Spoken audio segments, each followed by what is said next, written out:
what's interesting is that your position was created as a mediator between the public and the court, right? But now with social media, you can go directly to the public. Yes. Yes. You don't even really need the journalists, although they can amplify Yes. it, right? Yes. It's let me ask you about your own plans for this. I mean, in the end, it still sounds like a lot will depend on the justices of the Supreme Court. So they will both be the leaders, and their weaknesses will be the limitations of the Yes. court. Do you see any limits to the types of reforms that could be done? I don't think so. As long as I think the plans can be well reasoned, the plans are clear. I don't think the justices would stand in the way of changes, as long as the changes are clear, and as long as I think we're on the same page in terms of helping the court move towards where society is going. Okay, in terms of public access to information, we're moving away from the more traditional print media. We're going towards online social Right. media. In terms of engagement, Yes.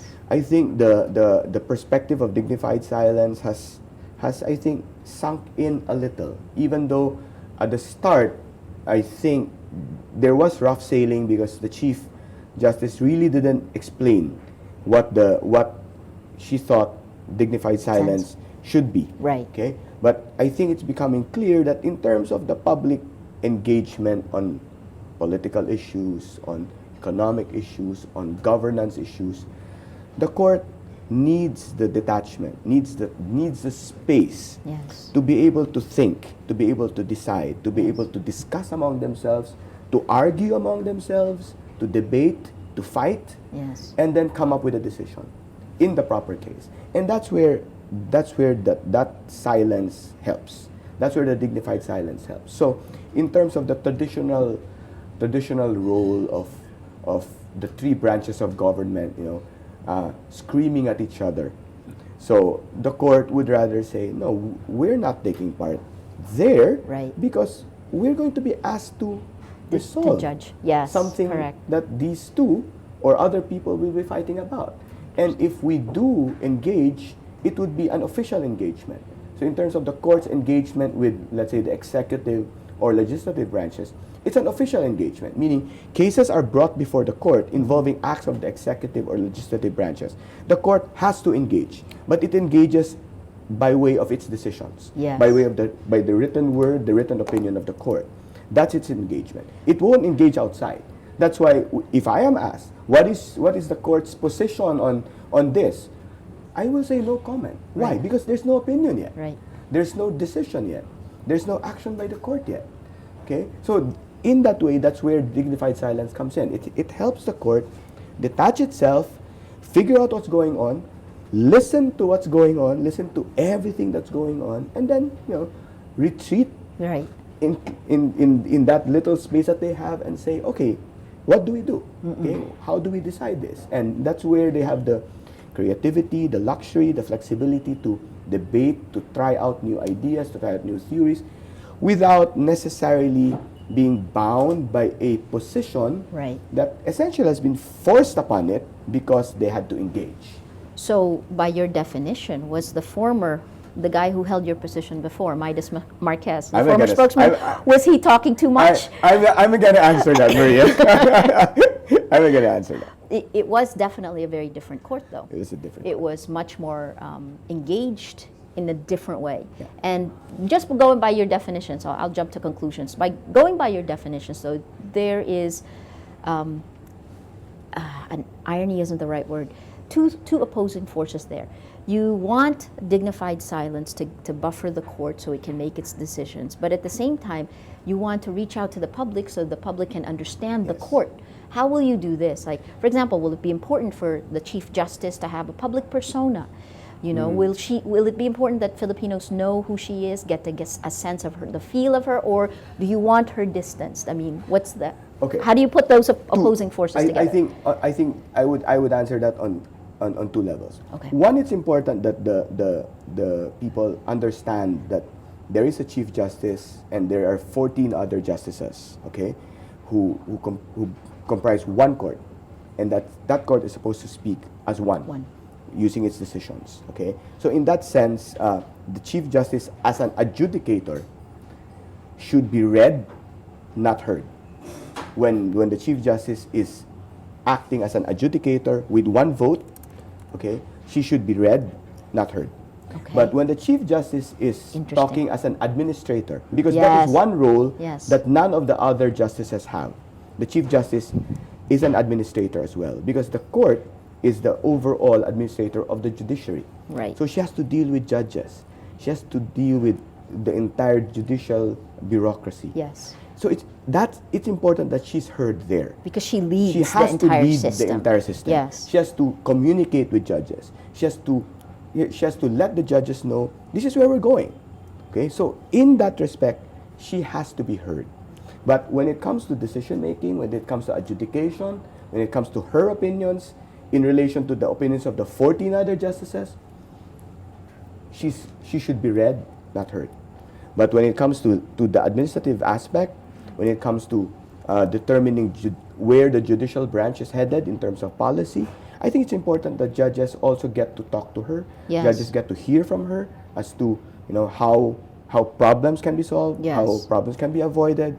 So in that respect, it's important that she's also heard. How much of a persona do you want her to have? Like, for example, the former Chief Justice Corona, I remembered when he took office, he did the entire media round. And it was very important to him, it seemed, for people to know, particularly during the trial, he the man, to know Corona the man and what he understood, believed. Yeah, I think I would prefer the way things are now, wherein when she does consultations, she goes around and talks to judges, she Right. talks to lawyers, she does consultations, and So sometimes it's direct. Like yes, you want the sometimes direct. sometimes there's media, sometimes there isn't media. Sometimes she gets ambushed by Right. media, by reporters, and if she can answer them, she answers questions. But it's not important that that media get to follow her around whenever she goes on consultations. Whenever she does travel, Right. she does hook up with the local judges. She does hook up with the judicial staff, and she does a lot of traveling with the court administrator, my predecessor. Yes, And yes. because that's his turf. Yes. He deals with the entire judiciary from Court of Appeals down. And so that's important to her because they need to understand where she's bringing the court. So she's not actually going to put that message out to the public, but she's going to deal directly with it as She a, does as deal a directly system. with the judges, yes. But we're a very personalistic society, Mm. and the last survey showed that Sereno's approval ratings actually went down. Mm-hmm. How will you deal with that? I think it's disapproval ratings of 16%, 19%, and Mm-hmm. 18% respectively. This was Pulse Asia. Does this matter? Yeah. Well, I've actually asked her because some members of media have asked about that. What is her reaction? What Yes. is the court's reaction? And her reaction has always been, okay, I won't say, I won't comment. It's not important that I comment. Okay, so maybe I leave it at that. So the fact that she's not commenting is already, I think, a statement in Statement, itself. correct. Yeah. It's like your statement, your refusal to respond to my other question. But it's okay. Let me ask you then. One of the key things definitely that had to happen was to restore confidence in not just the Supreme Court after what happened last year, but also in our justice system, because it was, the light was harsh and the problems were many. So, how far along are we in this? And I guess how would you describe it today, and what do you need to do for the future to? Has confidence been restored, or is it still a long way forward? I think, honestly, I think it would take some time because, as you said, the light was very harsh, and people have long memories when it comes to negative things. Yes. So they might start comparing and say, look, this is where we were, and we're not yet there. But the thing that I think a lot of people need to understand, and I myself needed to understand that, is that given the process, it does take time. Yes. Change really does take time, and if you can't put in place the steps necessary for You change, can't then institutionalize yes, it, right? and and that's where I think that's where the pain is coming in. Yes. Because we're trying to institutionalize certain things, trying to change perspectives, trying to tweak certain processes, so that we can move towards that. And that's where I think people have to start realizing, okay, it's gonna take a little time. Yes. We're not saying, we're not asking for that, but we're basically saying, look, the court, all 15 of them, know what they're supposed to do, and they're doing it. They're doing their jobs, okay? And we're moving towards that, maybe very slowly, maybe not as fast as people want, but I think we're headed there.